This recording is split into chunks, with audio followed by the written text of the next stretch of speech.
말씀이라는 제목으로 우리 성도님들과 나누고자 합니다. 예수님과 제자들은 갈릴리 호수의 풍랑을 지나 드디어 목적지에 도착했습니다. 그곳은 거라사인의 땅이라는 지역이죠. 본문 26절 말씀 우리 함께 읽겠습니다. 그들이 그들이 갈릴리 갈릴리 맞은편 맞은편 거라사인의 거라사인의 땅에 땅에 이르러. 이르러. 아멘. 아멘. 다른 복음서에서는 가다라라고도 불리는 이 거라사인의 땅의 대략적인 위치를 한번 우리가 추정해 보면 갈릴리 호수 동편에 위치한 항구와 인접한 그러한 해안 마을로 로마가 통치하던 데가폴리 지역 중에 한 도시로 추정됩니다. 이게 얘기로 해서는 잘 모르겠죠? 지도 한번 보여주시겠습니까? 지난 우리 주일날 했던 부분이 저 가버나움에서 어디죠? 저 거라사 항구 도시 하살표로 표기해 놨는데요. 저렇게 갈릴리 호수를 지나다가 강풍을 만났었고요. 이제 저 거라사 지역 한 도시고 저 데가볼리 지역 중 한 도시에 저렇게 있습니다. 그렇게 저 지도와 같이 거라사라는 이 도시는 지리적으로 유대인들의 땅인과 동시에, 그러니까 유대인들이 머무는 땅, 유대인들의 나라임과 동시에 이방 문화에 깊이 젖어 있는 땅이기도 합니다. 유대인들이 거주하는 지역 중에서 이방인들과 가장 가까이에 붙어 있는 지리적인 특성이 있기도 했고, 또한 당시 거라사인의 땅이라 불리는 이곳은 데가볼리라고 불리는 로마의 통치를 받는 지역, 그러니까 로마의 통치를 받는 도시 중 하나이기 때문입니다. 그러면 예수님께서는 왜 가버나움에서 이 이방인들이 많은 이방 문화에 젖어 있는 이 도시에 가셨을까요? 우리는 오늘 이 물음을 가지고 이 본문을 함께 들여다보고자 합니다. 예수님께서는 헬레니즘 문화에 이미 그 땅이 잠식되어 버린, 하지만 그 땅에는 유대인들이 살고 있는 그 땅에 너무 당연한 말씀 같지만 복음을 전하고자 가셨습니다. 그래, 이방 문화가 침투해 있고 이방 문화에 젖어 있을지라도 복음을 전해야 되겠다라는 마음으로 그 거라사 지역으로 가신 거죠. 그러면 예수님은 그 거라사 땅에서 누굴 만나기를 원하셨을까요? 거라사에 사는 모든 사람들을 만나기를 원하셨겠죠. 하지만 이 이야기에서 예수님은 오직 한 사람만을 만날 수가 있었습니다. 그리고 그 한 사람조차 정신이 온전치 않은 아주 불쌍한 사람입니다. 함께 본문 27절 말씀을 읽겠습니다. 예수께서 육지에 내리심에 그 도시 사람으로서 귀신 들린 자 하나가 예수를 만나니 그 사람은 오래 옷을 입지 아니하며 집에 거하지도 아니하고 무덤 사이에 거하는 자라. 아멘. 아멘. 아멘. 예수님께서 육지에 내리셨는데 누굴 만났다고요? 그 도시 사람으로서 귀신 들린 자. 배를 항구에 정박하고 예수님이 만난 첫 번째 사람이자 어쩌면 예수님이 이 거라사에서 유일하게 대화를 나눈 사람, 그 사람은 바로 귀신 들린 자입니다. 사도 누가는 이 귀신 들린 자의 처지와 형편을 이렇게 서술합니다. 그 사람은 옷을 입지 않았다. 그 사람은 집에 거하지도 않았다. 그 사람은 무덤 사이에 거했다. 만약 앞서서 이 사람이 귀신 들렸다라는 소개가 없고 이 세 가지 내용만 우리에게 전해졌다면 우리는 이 사람이 그냥 고라사 땅에 거주하는 자발적인 거지 정도로 생각했을지 모릅니다. 하지만 누가는 이 사람에 대해서 한 가지 더 그 사실을 알려주는데 29절 하반절에 있는 말씀입니다. 제가 읽어드립니다.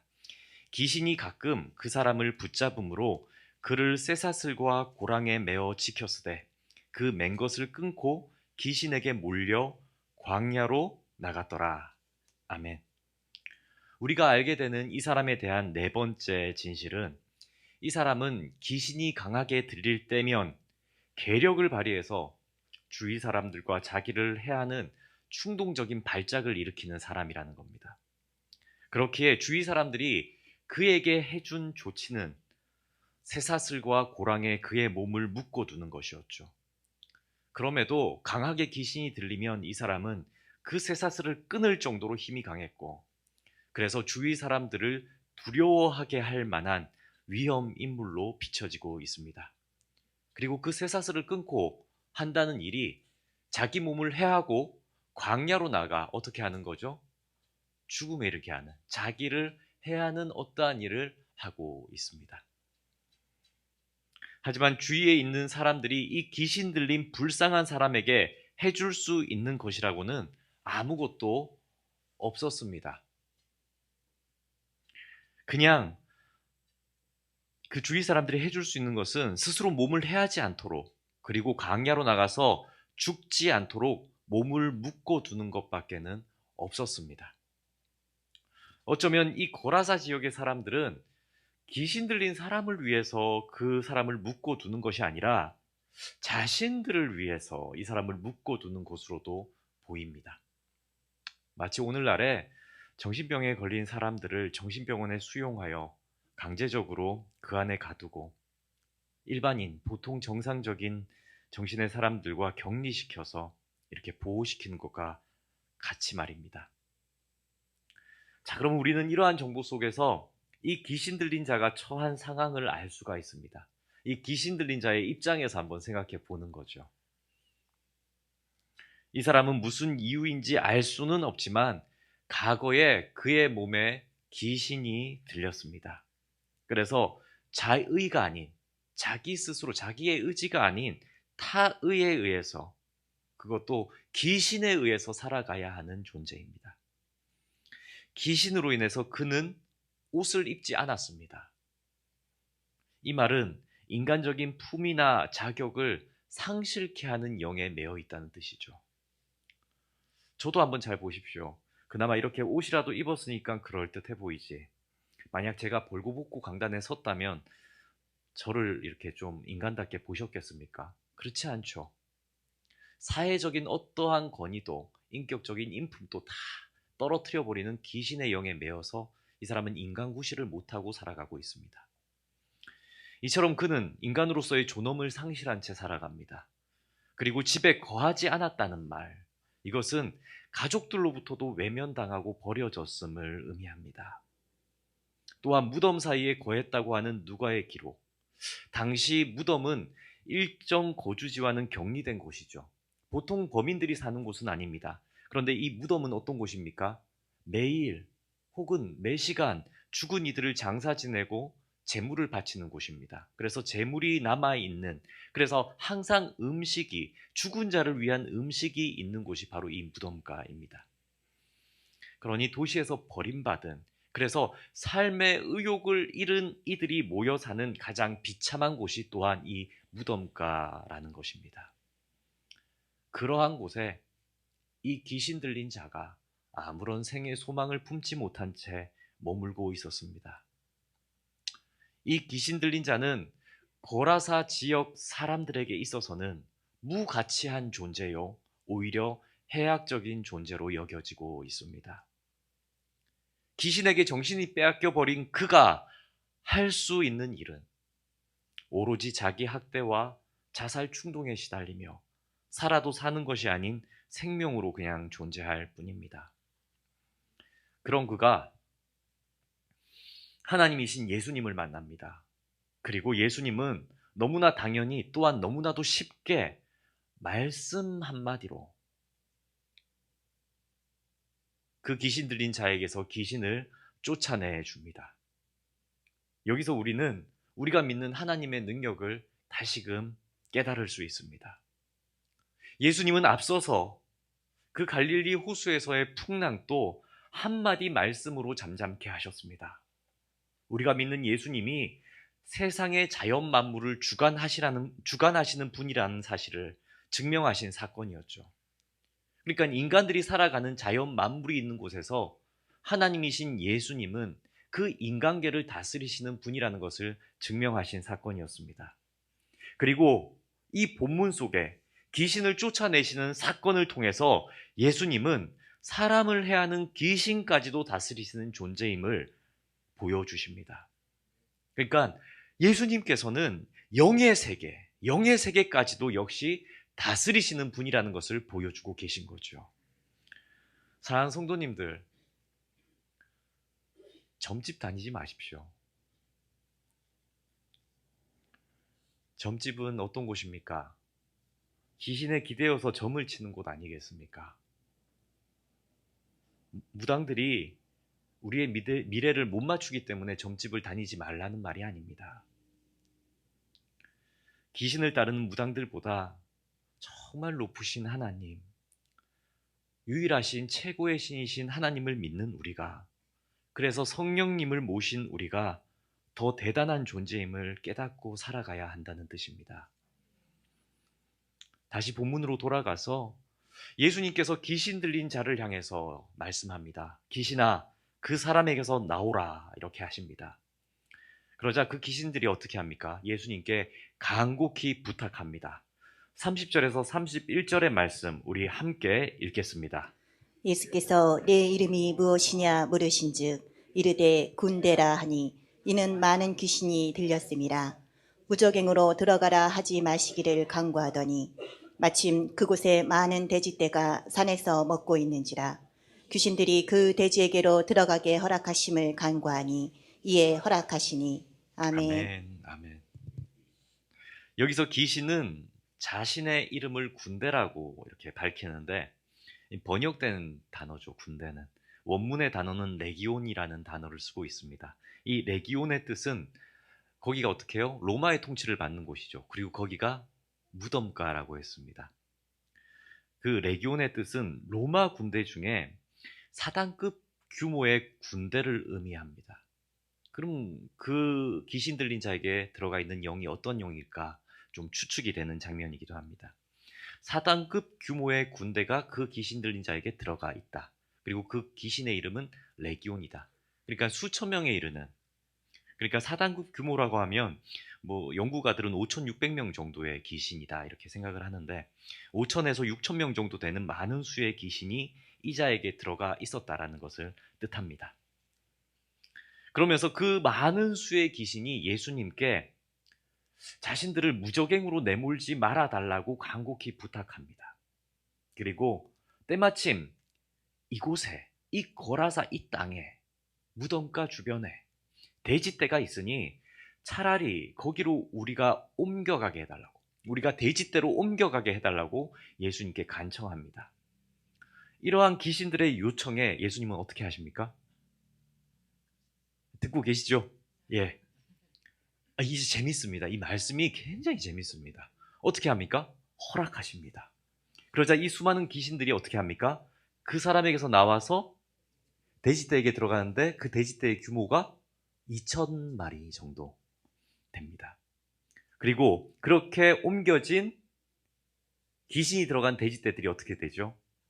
비탈을 내리달려서 호수에 빠져서 몰사하게 됩니다. 너무 잘 아시는데요. 여기서 우리는 신학적인 난제 하나에 부딪히게 됩니다.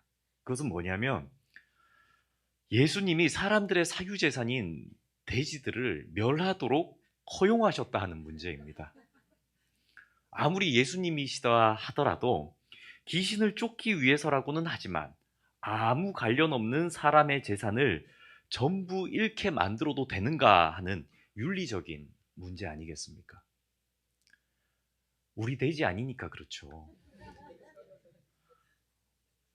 이게 무슨 의미가 좀 있는 것 같지 않습니까? 성도님들은 좀 이 구절들을 읽으면서 이게 뭘까 이런 생각 해보셨습니까? 성도님들은 이 사건을 어떻게 보십니까?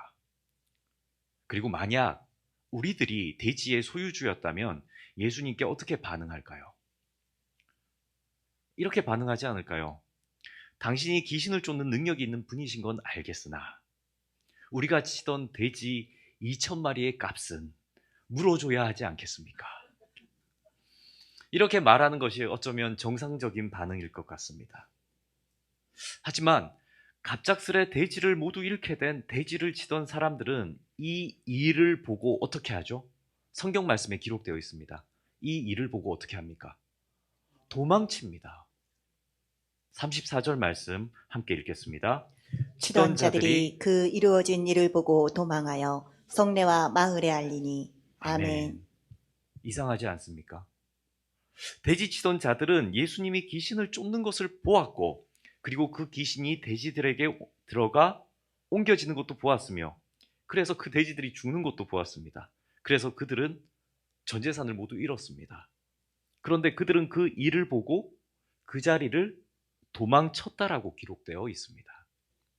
왜 그들은 도망쳤을까요? 우리는 여기서 돼지라는 동물을 생각할 필요가 있습니다. 유대인들은 레위기 율법에 따르면은 돼지는 부정한 동물이기 때문에 돼지를 치면 될까요? 안 될까요? 안 됩니다. 만일 이 말씀을 어기는 것은 하나님의 율법을 어기는 것이죠. 그리고 뒤에 보면 누가복음 15장에 탕자의 비유, 우리가 잘 아는 탕자의 비유가 나옵니다. 그 둘째 아들을 집을 나가서 재산을 모두 탕진하고 가장 비참한 삶을 이야기할 때 어디로 갑니까? 예, 맞습니다. 돼지의 먹이인 지엄 열매라도 먹겠다고 이방 사람 밑에 고용되는데 돼지 치는 일을 하고 있습니다. 그러니까 이 유대인에게 있어서 돼지를 친다는 것은 아주 수치스럽고 하나님의 율법을 어기는 일이죠. 그런데 여기 고라사에 거주하는 이 이방인의 도시, 이 도시에서 유대인들은 뭘 하고 있었다고요? 돼지를 치는 일을 주로 하고 있었다는 얘기입니다. 왜냐하면 이 돼지의 수를 보십시오. 이들이 먹기 위해서 몇 마리 키우고 있는 것이 아닙니다. 몇 마리라고요? 예, 2,000마리입니다. 다른 복음서에 보면 나와 있죠. 2,000마리 정도를 사육하고 있습니다. 이 정도 규모면 오늘날로 봐도 거의 기업형 축산의 수준 아니겠습니까? 그러면 이 거라사에 사는 유대인들은 율법이 그 많은 돼지 치는 일을 왜 하고 있었던 것일까요? 안 쳐봤으니까 모르죠. 왜 했을까요? 지도 한번 다시 보여줄 수 있습니까? 그 지리적으로 이 거라사라는 지역은 가다라도 요 근처에 이렇게 있고 이 추정하는 저 지역이긴 합니다. 근데 데가폴리라는 저 데가볼리라고 있죠. 저기는 로마의 통치 아래 있는 도시들입니다. 그럼 데가볼리 도시들은 뭘 섬기고 있을까요? 우상을 섬기고 있습니다. 이방 신들을 섬기는 우상들이 횡행한 도시죠. 우상 숭배가 아주 만연한 도시입니다. 그 중에서 저 고라사 항구 도시 저 지역은 유대인들이 거주하기도 하지만 아주 변방입니다. 축산을 해본 분들은 알겠지만 돼지를 치면 뭐가 나죠? 냄새가 심하게 납니다. 그죠? 그렇기 때문에 한복판, 도시 한복판에선 키우지 않고 변방에서 주로 키웁니다. 다시 말해서 저 고라사 도시로 추정되는 곳에서 유대인들이 기른 돼지는 어디에 쓰여지는 걸까요? 예, 이방의 신 우상 숭배의 제물로 쓰여지는 것이죠. 다시 말해서 고라사 지역의 유대인들은 하나님이 허락한 땅에서 이방 신들을 위한 제물인 돼지들을 키우는 일을 저곳에서 하고 있었음을 성경은 보여줍니다. 이 뜻은 고라사에 거주하는 유대인들, 이들은 모두가 돈을 얻기 위해 하나님의 말씀을 어기고 살아가는, 즉 만몬이라는 신을 숭상하고 있는, 돈에 눈이 멀어서 하나님을 팔아버리고 양심을 속이며 돼지를 키우고 있었다라는 것을 사도 누가는 고발하고 있는 것입니다. 그러므로 예수님께서는 그 군대 귀신이 돼지떼에게 들어가는 것을 허용하셨다라는 말은 어떤 의미가 되는 걸까요? 유대인이라면 해서는 안 되는 일과 관련하여서 그 죄악들을 제거하시는 일을 의미합니다. 이 배경을 이해하고 본문을 읽으면 이 본문이 조금 이해가 됩니다. 왜 그들이 도망쳤는지 말입니다. 그래서 보십시오. 이 거라사인들은 예수님이 귀신 쫓는 모습을 보고서 그리고 자신들이 치던 돼지들이 몰살되는 것을 보면서 그들의 그 마음 속에 두려움이 들었던 것입니다. 귀신을 내쫓는 예수님을 보니, 그리고 귀신이 뭐라고 합니까? 예수님을 보고 하나님이라고 말하지 않습니까? 당신이요 하면서 높이지 않습니까? 그러한 귀신의 고백을 들으며 예수가 하나님의 아들임을 알게 되었고, 그들이 짓는 범죄들로 인하여서 그들 역시도 하나님께 벌을 받을까 두려워 그 자리를 피했던 것입니다. 결국 그때 귀신이 쫓겨가는 장면을 본 돼지치던 자들은 어떻게 행동합니까? 마을 사람들에게로 달려가 이러한 사실을 알립니다. 그리고 거라사 지역 대부분의 사람들이 성경 말씀에 기록되어 있죠. 예수님께 몰려왔습니다. 그리고 그들은 보는 장면 하나가 있는데 귀신 들렸던 사람이 귀신이 모두 빠져나가서 온전한 정신이 되어 정신이 돌아와 예수님의 발치 앞에 앉아 있는 것을 보게 됩니다. 아, 그 말이 사실이구나. 예수님이 하나님의 아들이 사실이구나. 그리고 그 예수님을 보는 순간 그들은 마음속에 두려움이 일었을 겁니다. 자, 그럼 일반적으로 귀신 들린 사람이 온전히 고침을 받고 예수가 하나님이심을 그들은 알게 되었다면, 그렇다면 그들은 어떤 반응을 보여야 합니까? 놀람이나 감탄이나 또는 회개나 용서를 구하는 모습을 보여야 되지 않겠습니까?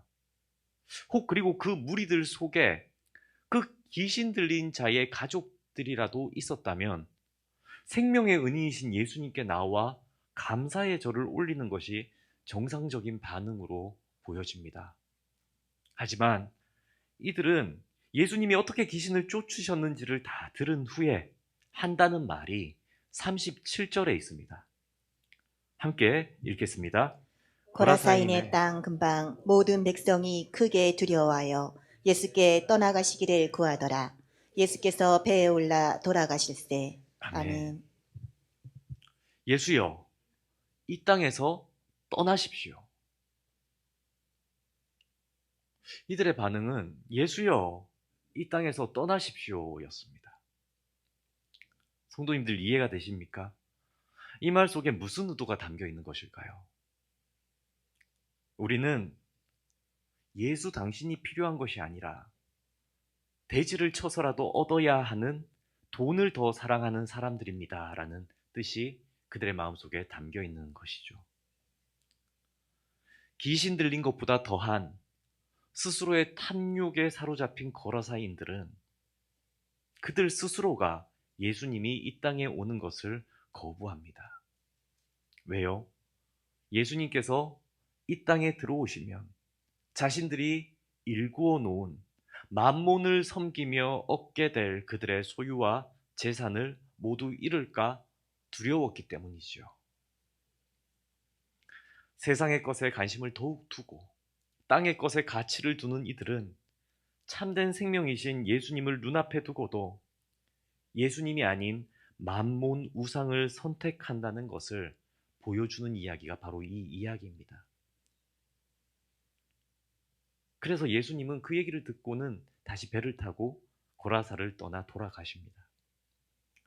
이 고라사인의 이야기, 더 쉽게 말해서 이 땅의 사람들은 하나님이 아닌 돈을 더 사랑했더라라는 얘기입니다. 사랑하는 성도님들, 설교 초반에 예수님이 왜 고라사 지역에 가셨다라고 말씀했습니까? 예수님은 고라사인의 땅에 사는 모두에게 복음을 전하기 위해서 풍랑까지도 뚫고 그곳에 가셨습니다. 하지만 결국 예수님을 진정으로 만난 사람은 오직 귀신 들린 자 뿐이었음을 우리는 이 이야기를 통해 알게 됩니다. 차라리 더러운 귀신 들린 자였더라면 예수님을 만나 고침을 받을 수 있었지만 돈에 눈이 벌어버린 이들은 예수님을 그들 스스로 적극적으로 거부했습니다. 그러면 그 고라사인의 땅에 거주하고 있는 사람들 중에 누가 더 나은 사람입니까? 누가 정상입니까? 누가 되고 싶으십니까? 이 이야기를 살펴보면서 이런 생각을 또한 가지게 됩니다. 우리도 이 땅을 살아가면서 돈을 버는 일에 있어서는 하나님을 다음 순위로 여기고 있지 않는가 하는 점들입니다. 만약 우리가 살면서 귀신 들린 사람을 만난다면 당신 예수님 만나야 된다라고 당연히 잘 얘기할 수 있습니다. 그런데 만일 우리가 살면서 돈을 쫓아가는 사람들, 돈을 쫓아서 잘 사는 사람들, 그 부유하면 부유한 사람을 만날수록 우리는 그 사람에게 당신 예수님이 필요한 사람입니다라고 말하고 있으십니까? 어쩌면 풍요로운 사람들, 하나님은 모르지만 온갖 소유가 많고 재산이 많고 가산이 풍족한 사람들, 예수님이 없습니다. 오로지 거기에 몰두해 있습니다. 그런데 그러한 사람들에게 우리는 예수 그리스도가 필요하다고, 당신은 예수님을 만나야 된다고 말하기에는 어쩌면 소극적인 모습이 되지는 않으십니까? 자신을 학대하고 자신을 망치고 있는 사람에게는 당신 예수님 만나야 합니다 라고 자신 있게 말할 수 있지만, 오히려 세상의 부를 축적하려 열심을 내어 살아가려는 사람에게는 오히려 우리조차도 그를 부러워하고 열심히 하라고, 그게 맞는 것 같다고, 그리고 나중에 예수님 믿어도 된다고, 너 잘 되면 나도 도와달라고, 그렇게 빌부터 살길 원하는 모습은 우리에게는 없으십니까? 우리는 거러사인들이 예수님에게 이 땅을 떠나십시오라고 하자 예수님이 배를 타고 돌아가는 구절을 성경을 통해 이미 보았습니다. 37절 하반절이죠. 예수께 떠나가기를 구하더라 예수께서 배에 올라 돌아가실세. 예수님은 두말하고 돌아가셨습니다.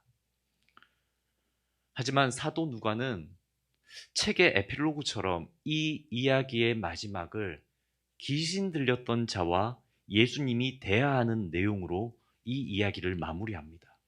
이 이야기의 마무리인데 이 구절을 읽는데 너무 소설같이 아름답습니다. 우리 38절과 39절의 말씀 함께 읽겠습니다.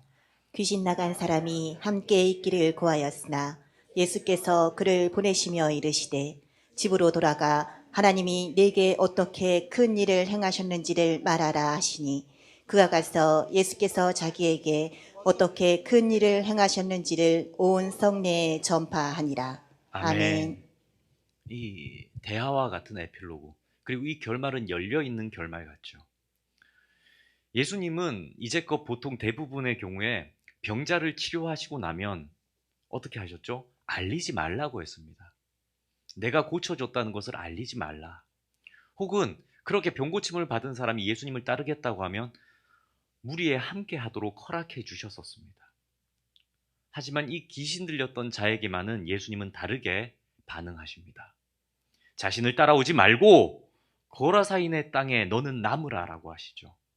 오히려 집으로 돌아가서 예수님이 자신에게 베푸신 그 일을, 귀신을 쫓아내시고 가르쳐 주신 복음의 증인이 되라고, 그것을 전파하라고 하는 사명을 그 귀신 들린 자에게 주십니다. 예수님은 왜 이렇게 이전과는 다르게 그에게는 이렇게 명령하시는 걸까요? 이유는 간단합니다. 그 탐욕의 땅의 사람들은 예수님을 거부했기 때문입니다. 그 탐욕의 땅의 사람들은 예수님을 만나길 두려워했기 때문입니다. 사랑하는 성도님들, 예수님은 거라사를 떠나셨지만 예수님의 마음은 거라사를 떠나지 않았습니다. 그래서 예수님은 그 거라사 지역에 누구를 남기셨습니까? 귀신 들려 생의 의미를 잃었던 자를 확실한 증거를 갖게 하사 살려서 그 탐욕의 땅에서 복음의 증인으로 살아가게 하셨습니다. 예수님이 떠나신 그 땅에는 온통 돼지들과 탐욕들밖에 없었겠죠. 하지만 예수님이 떠나고 난 그 자리에는 한 알의 밀알이 심겨져 있습니다. 그 후 그를 통해서 어떻게 되었다는 것은 성경에 나오지 않습니다. 마치 소설의 열릴 결말과 같이 그냥 그 사람이 전파하였더라 라고만 기록되어 있습니다. 하지만 오늘날 예수님이 가셨던 거라사로 추정되는 그 지역은 실제로 존재했던 지역이었고 대지를 사육했던 마을이었지만, 또 헬라 문명에 찌들어져서 그곳은 온갖 음란과 부패로 망가져 있는 도시였지만, 훗날 그곳은 수도원이 세워지고 교회가 세워졌음을 역사가 보여줍니다. 역사적으로 단순히 비잔틴 문명이 이스라엘에 들어왔기 때문에 그 땅에 교회가 세워진 것으로 우리는 보지 않습니다. 왜냐하면 오늘 본문 속에서 예수님이 누구를 남겨두셨다고요? 귀신 들렸다가 생명을 얻은 자를 통해 복음을 전파했다는 증거를 남겨두셨기 때문입니다. 거라사에 귀신 들렸던 자가 예수님으로부터 치유받은 사건, 그리고 그가 전하였던 예수께서 자신을 치유했다는 그 생생한 간증은 분명 복음의 씨앗이 되어 그 땅에 심겨지게 한 중요한 요인이 되었을 것입니다. 그가 뿌린 복음의 씨앗이 훗날 탐욕의 도시를 바꾸어서 교회가 세워지는 기초석이 되었을 것은 너무나도 자명합니다. 예수께서는 자신을 거부한 땅 거라사에 가장 미천했고 가장 생에 의미가 없었고 어쩌면 자기 마음대로 자신의 몸조차 움직이지 못하는 자를 변화시켜서 그를 전도자로 남기셨습니다. 오늘 또 예수님은 예수님을 거부하는 이 땅에 어쩌면 예수님을 미워하는 가문과 예수님을 미워하는 가족들 가운데 하나님을 믿고 변화된 우리를 보내는 일을 하셨습니다. 그리고 그렇게 우리를 보냄을 통하여 우리의 가정과 우리의 가문과 우리의 지역과 우리의 나라에 복음으로 바꾸라는 사명을 이 본문을 통해 말씀하고 계십니다. 사랑하는 성도님들, 하나님이 우리를 바꾸셨습니까? 예수님의 십자가가 내 마음에 들어와 나를 변화시켰습니까?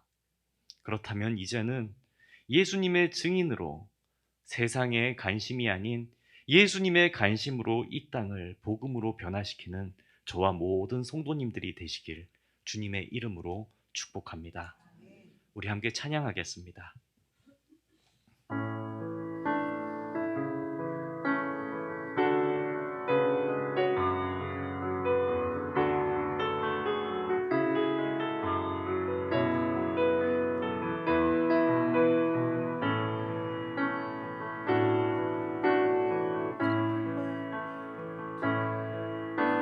슬픈 마음 있는 자, 몸과 영혼 병든 자, 누구든지 부르시오. 예수 이름 부르시오. 그 이름을 믿는 자, 그 이름을 부르는 자, 그가 어떤 사람이든 그는 구원 얻으리. 예수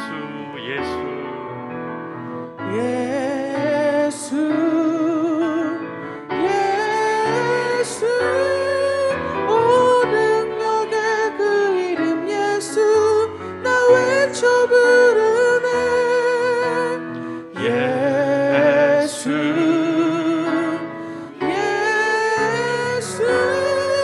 오 구원의 그 이름 예수 나 외쳐 부르네. 예수 그리스도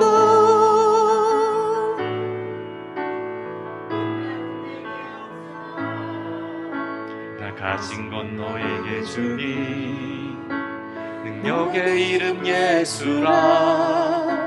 그 이름을 붙드시오. 그 이름을 믿는 자, 그 이름을 외치는 자, 그가 어떤 사람이든 그는 영광 보리라.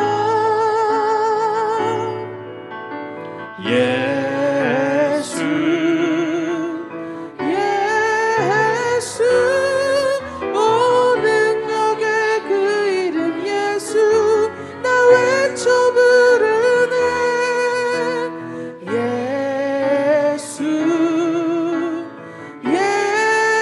예수 오 구원의 그 이름 예수 나 외쳐 부르네. 예수 그리스도. 아멘. 기도하겠습니다. 하늘에 계신 하나님 아버지, 이 시간 말씀을 통해 거라사에 임하신 성령의 능력을 다시 한번 봅니다. 하나님의 능력은 많은 사람들을 일시에 변화시킨 것이 아니라 단 한 사람, 정말 작고 보잘것없으나 어쩌면 생의 의미조차 없던 자를 바꾸어서 하늘의 미랄이 되어 그 땅을 살아가게 하셨습니다. 그리고 그 미랄을 통하여 하나님의 나라로 바꾸셨습니다. 주여, 이 말씀을 우리가 듣고 우리 역시 예수께서 맡기신 그 복음의 씨앗을 가진 자로 이 땅을 살아가길 원합니다. 탐욕의 땅 가운데, 세상에 관심이 가득한 이 땅 가운데, 어쩌면 예수님을 알아도, 하나님을 알아도 교회를 부정하고 하나님을 부인하는 이 시대에 우리가 예수 그리스도의 참된 증인이 되어 살아가게 하여 주옵소서. 우리를 통하여 나를 바꾸사, 나를 고치사, 나에게 생명을 주신 생생한 예수 그리스도의 증언을 할 수 있도록 역사하여 주옵소서. 그리하여 우리를 통하여 가정이 믿음으로 충만해지고 우리의 가문이 예수 그리스도로 가득해지며 우리가 사는 지역과 이 나라가 변화되게 하여 주옵소서. 이 모든 간구 우리 주 예수 그리스도의 이름으로 기도드립니다. 아멘.